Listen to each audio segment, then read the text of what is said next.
वृंदावन से राधा वल्लभ श्री हरिवंश महाराज जी। गुरुदेव भगवान, अगर महाप्रभु जी माधवेंद्रपुरी पाद जी के लिए खीर चुरा सकते हैं, द्वारिकाधीश नरसिंह मेहता जी के लिए मुनीम बन सकते हैं, गिरधर लाल मीरा जी के हो सकते हैं, तो प्रभु हमारे सभी आचरणों को सुधार के हम पर ऐसी कृपा क्यों नहीं कर सकते? क्योंकि हम तो इतना बल नहीं रखते प्रभु द्वारा। प्रभु कृपा कर रहे हैं मेरे नाथ, आप समझने की चेष्टा करें। प्रभु कृपा कर रहे हैं, पर हम उस कृपा का तिरस्कार कर रहे हैं।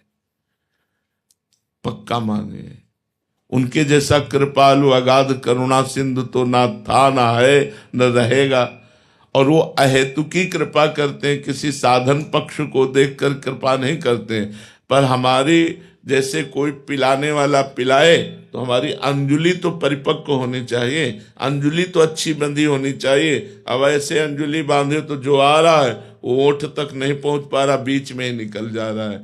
हमारे अंदर इतनी सामर्थ्य नहीं है कि हम काम क्रोध मद लोभ मत्सर पर विजय प्राप्त कर पावे, पर इतनी तो है कि हम आग के नजदीक न जाएं।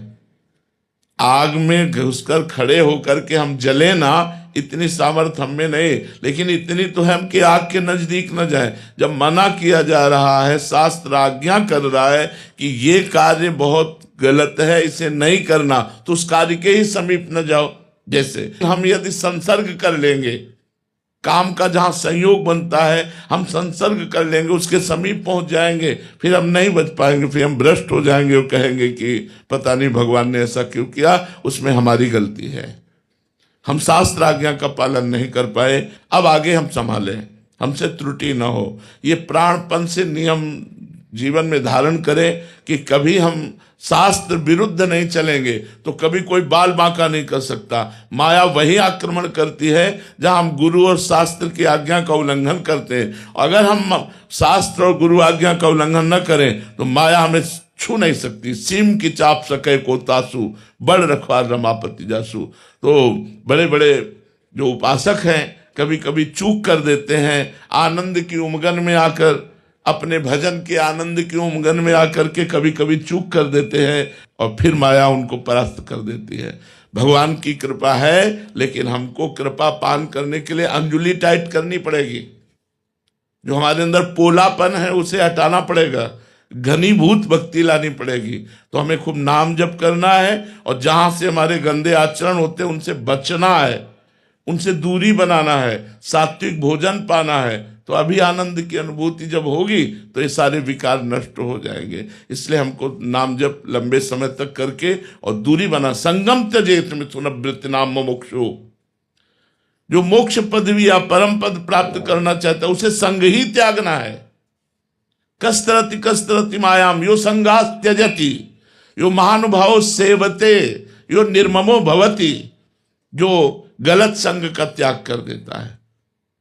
जहां हमें पता है हम फिसल जाएंगे, हम वहां गए क्यों, हमारी गलती है, हम पश्चाताप करें, हम उसका प्रायश्चित करें, हम तप के द्वारा पुनः अपने को पवित्र करें। यो संगास त्यजति, स्पष्ट आदेश है कि जैसे पुरुष शरीर है उसे स्त्री शरीर का संग नहीं करना चाहिए। अगर गृहस्थ है तो अपनी पत्नी के सिवा दूसरी स्त्री का नहीं, अगर विरक्त है तो किसी भी तरह एकांत में स्त्री का संयोग करेगा तो बलवान इंद्रिय ग्रामो विद्वानम अपि कर्षति, इंद्रियां बड़ी बलवान है, बड़े बड़े विद्वानों को भी भ्रष्ट कर देती है, तो औरों की तो बात जाने दो। इसलिए हम भगवान की कृपा को न कोसें। आप वृंदावन धाम में बैठे हैं, कंठी तिलक बांधे हैं, भगवान के शरणागत हैं, बाहरी तो सारी कृपा है। अब आंतरिक कृपा का पान करने के लिए आपको मजबूत होना पड़ेगा, पक्का। इसमें नहीं कि हम कायर बने बैठे रहें और कृपा हमको परम पद में पहुंचा देगी, असंभव नहीं। तो भगवान के सब बंदे हैं, सब बंदे। तुम क्यों, तुम ज्यादा लाड़ीले हो क्या? अगर ज्यादा लाड़ीले बनना है तो तुमको सबसे विलग होना पड़ेगा, तुमको सबसे अपने ऊपर। सब कोई आर्मी में थोड़ी भर्ती हो जाएगा। आर्मी में वही होगा जो इतने किलोमीटर दौड़ सकता है, इतना उछल सकता है, उसकी एक नियमावली है। ऐसे ही भगवत पार्षद सब बन सकते हैं, लेकिन आना पड़ेगा। सड विकार जित अनघ कामा, निष्कामता आनी पड़ेगी, निष्पाप होना पड़ेगा। भगवान के भजन में डूबकर काम क्रोध लोभ मोह मद मत्सर इन पर विजय प्राप्त करनी पड़ेगी, तभी हम उस रस को पी पाएंगे। भगवान की कृपा है, उसको कोसो मत, अपने को सुधारना है भगवान की कृपा के बल से, और वो सामर्थ्य आप में है सुधरने की। नहीं, भगवान आज्ञा ना देते, भगवान ने जो आज्ञा दी वो समझ करके दिए कि हर जीव में उन्होंने सामर्थ्य रखी है, हर जीव में रखी है। इसलिए भगवान ने कहा आगमा पाइनो नित्यास तास तितिक्षस्व भारत। ये आने जाने वाले दोष है, ये कभी अनुकूलता, कभी प्रतिकूलता, कभी काम, कभी क्रोध, कभी लोभ, कभी मोह, इनको चुपचाप सहे। और ये सह तभी सकते हो जब नाम जप करोगे, नाम जप करोगे। जितना नाम जप करोगे, जितना सत्संग सुनोगे, उतने तुम्हारी बुद्धि बलवान होती चली जाएगी और विषयों से आपको बचा लेगी। अगर भ्रष्ट बुद्धि है तब तो विषयों में ही गिरा देगी। तो भगवान को ना कहो कि उनकी कृपा कम है, बहुत कृपालु हैं वो। हम अपने ऊपर कृपा नहीं कर रहे, अपने चांस दे रहे हैं दोषों को, हम जा रहे हैं दोषों की तरफ और फिर कहते हैं भगवान बचाने। भगवान बचाएंगे, लेकिन आप दोषों से हटने की कोशिश करो तो भगवान आपको बचा। अब आप दोषों को गले लगाने की कोशिश करोगे तो भगवान फिर दूसरी तरह से हटाएंगे। ये ध्यान रखना, उनका जब फिर प्रोसेस शुरू होता है तो फिर बहुत कठिन है उसको झेल पाना। इसलिए हम प्रार्थना करते हैं मत जाओ उस गली में। नहीं, वो ऐसे लीलाधारी हैं कि फिर वो ऐसे सुधारेंगे कि पक्की बात कह रहे हैं, ऐसा सुधार तो देंगे वो, पर वो फिर ऐसा सुधारेंगे कि आप सह नहीं पाओगे। वो बहुत विचित्र खिलाड़ी। इसलिए हाथ जोड़ करके भगवान से प्रार्थना करो कि आपने जो हमें सामर्थ्य दी है, हम कोशिश कर रहे हैं, बकाया हे नाथ आप संभाल लेना, आप पकड़ लेना। तो करो सदा तिनके रखवारी, जिम बालक राखे मातारी। सुनील शर्मा जी राजस्थान से। श्री हरिवंश महाराज जी, एक भक्त के जीवन में असली दुख क्या है? भगवान का विस्मरण हो जाना भक्त का सबसे बड़ा दुख है। तद विस्मरणेन परम व्याकुलते थे। भगवान का विस्मरण हो जाने पर उसे बहुत दुख महसूस होना चाहिए। त्रिभुवन की राज्य लक्ष्मी देने पर भी जो अपने इष्ट को आधे पल के लिए भी विस्मरण न करे, उसे ही महाभागवत कहते हैं। हमारे जीवन में सबसे बड़ी विपत्ति, सबसे बड़ा दुख, सबसे बड़ी हानि, सबसे बड़ा कलंक यही होगा कि हम अपने प्रभु को भूल जाएं। इससे बड़ा दुख नहीं होगा। वो घड़ी, वो क्षण, वो दिन, वो समय हमारे जीवन में कभी ना आवे कि हम अपने प्राण प्यारे को कभी भूले। उनकी याद में, उनकी स्मृति में जो लाभ है उससे बढ़कर कोई लाभ नहीं है। हानि हरिवंश के नाम अंतर पड़े, लाभ हरिवंश उच्चत बानी। यदि हमारे प्रभु का स्मरण हो रहा है तो इससे बड़ा कोई लाभ नहीं है, और यदि हम प्रभु को भूल गए तो इससे बड़ी कोई हानि नहीं। तो भक्त का सबसे बड़ा दुख है भगवान का विस्मरण हो जाना, अपने प्यारे को भूल जाना, अपने प्यारे की याद स्मृति से रहित होकर जगत के भोगों में लग जाना। ये सबसे बड़ा भक्त का दुख है। अनमोल जी महाराष्ट्र से। राधे राधे महाराज जी, सेवक वाणी जी के प्रकरण 3 में श्री नाम प्रताप यश में सेवक जी महाराज जी कहते हैं, प्रथम हृदय श्रद्धा जो करे आचरण जन जाई अनुसरे। जहां जहां श्री प्रथम हृदय श्रद्धा जो करे आचार्यन जाई अनुसरे, जहां जहां हरिवंश के। रसिकन की सेवा जब होई प्रीति सहित बूझहूं सब कोई, कौन धर्म श्री हरिवंश को। महाराज जी, सेवक जी महाराज जी ने कहा है कि जहां जहां श्री हरिवंश धर्म के आचार्य हैं वहां जाकर उनके अनुगत होकर उनको सेवा के द्वारा प्रसन्न कराकर उनसे प्रेम सहित ये पूछना चाहिए कि हरिवंश धर्म क्या है। तो महाराज जी, इस गुरुदेव इसका कहने का तात्पर्य क्या है? इसका देखो, बिना श्रद्धा के भगवत मार्ग पुष्ट नहीं होता, चाहे वो भक्ति मार्ग हो या ज्ञान मार्ग हो। प्रथम हृदय श्रद्धा जो करे, प्रथम भक्ति का सोपान है श्रद्धा। चाहे ज्ञान मार्ग भी हो, श्रद्धावान लभते ज्ञानम तत्परा संयतेन्द्रिय, ज्ञानम लब्ध्वा पराम शांति चिरेणाधिगच्छति। प्रथम श्रद्धा, फिर ज्ञान की प्राप्ति। तो प्रथम श्रद्धा, फिर भक्ति की प्राप्ति। भवानी शंकरो वंदे श्रद्धा विश्वास रूपिणो याभ्याम बिना न पश्यन्ति सिद्धा स्वांता स्तमीश्वरम। भगवान शंकर विश्वास है और माता पार्वती श्रद्धा है। बोले बिना इन श्रद्धा विश्वास के हृदय में स्थित परम तत्व का हृदय में ही स्थित है, पर उसका बोध नहीं होता। तो प्रेम मार्ग की प्राप्ति के लिए जो प्रेम का आचरण करते हैं वो आचार्य होते हैं।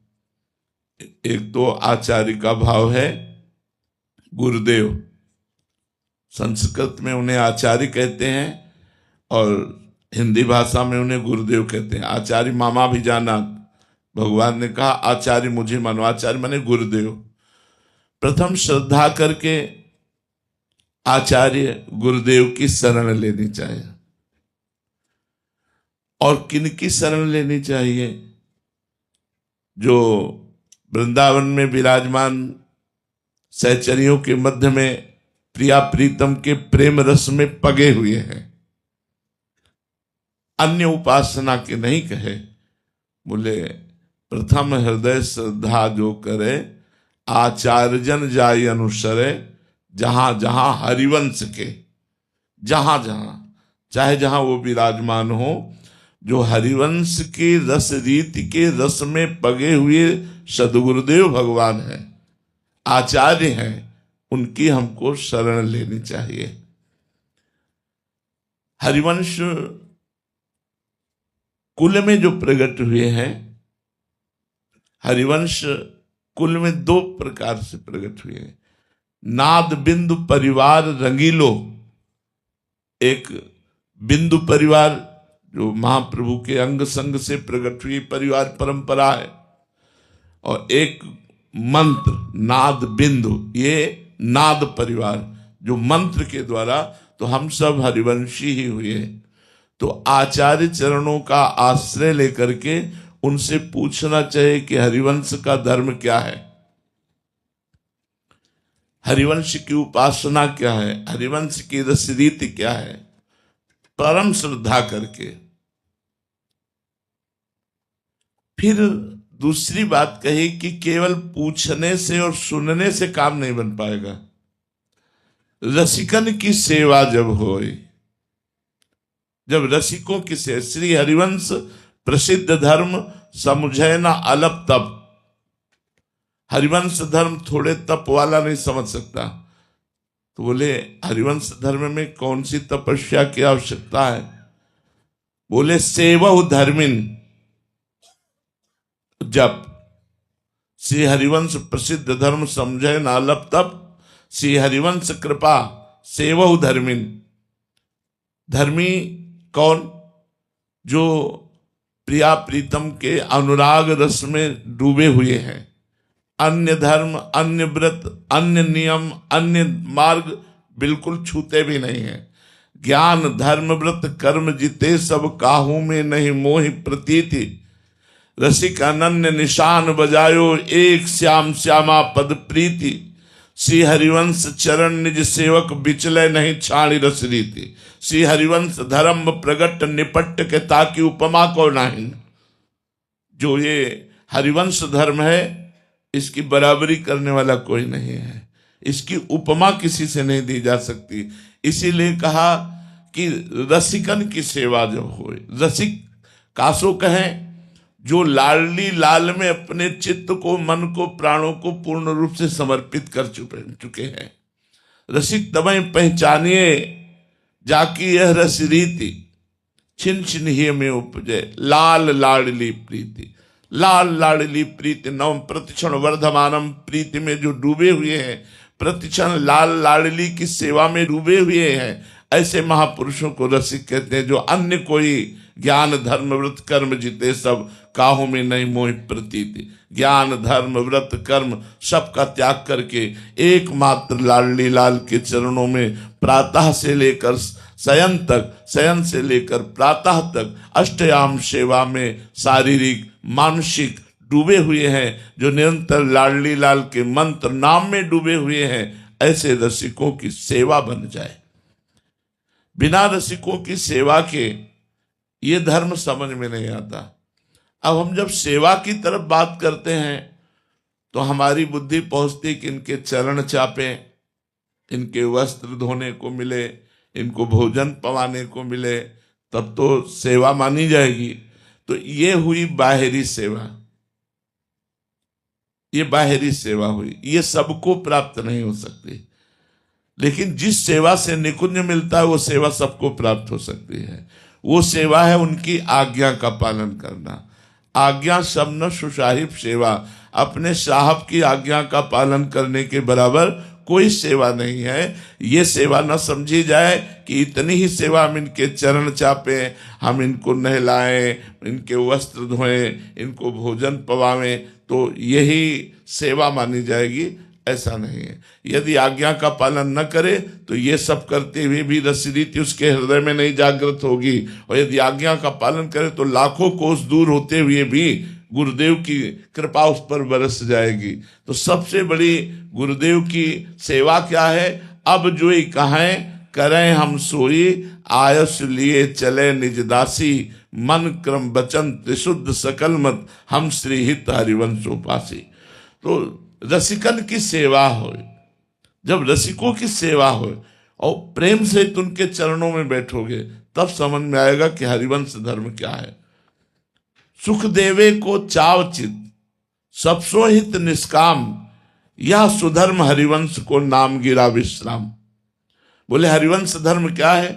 बोले सबको सुख देना। प्रियालाल से लेकर चींटी तक, चींटी से लेकर प्रियालाल तक सबको सुख देना। सब में हमारे इष्ट विराजमान है। इस भावना से सबको सुख देवे को चावचित, लेकिन सुख के बदले में सुख नहीं चाहना। महाप्रभु हरिवंश चंद्र जी कहते हैं सबसो हित निष्काम मति। मति कैसी हो? निष्काम, और सबसे प्रेम का व्यवहार हो, सबको सुख देने की भावना हो, लेकिन किसी से बदले में सुख की चाह ना हो, उसे हरिवंश धर्म कहते हैं। सुख देवे को चावचित, सबसो हित निष्काम, या सुधर्म हरिवंश को। ये हरिवंश का धर्म है। चींटी से लेकर प्रिया प्रीतम तक सुख पहुंचाना और निष्काम भाव से सुख पहुंचाना, बदले में कुछ ना चाहना, केवल उनको सुखी करना, तत्सुख भाव जिसे कहते हैं। और नाम गिरा विश्राम, निरंतर नाम जप और वाणी पाठ के द्वारा ही वो अपने हृदय को विश्राम प्रदान करता है। जो हरिवंश धर्मी होता है वो सुख देवे को चावचित, सब सोहित निष्काम, या सुधर्म हरिवंश को नाम गिरा विश्राम। जो नाम जप निरंतर या वाणी, सेवक शरण सदा रहे, अनंत नहीं विश्राम, कै बानी हरिवंश की, कै हरिवंश नाम। या तो चतुरासी जी चल रही है या नाम चल रहा है, वो कभी खाली नहीं रहता। नाम वाणी में डूबा हुआ जो महापुरुष है वो ही हरिवंश धर्मी है, और वही श्यामा श्याम को प्राप्त कर पाता है। तो सेवहु धर्मिन, जप, खूब नाम जप करो, और जो भगवत प्रेमी महात्मा है उनका संग करो, उनकी आराधना करो, तो हरिवंश धर्म का प्रकाश हो जाएगा। रीवा शर्मा जी,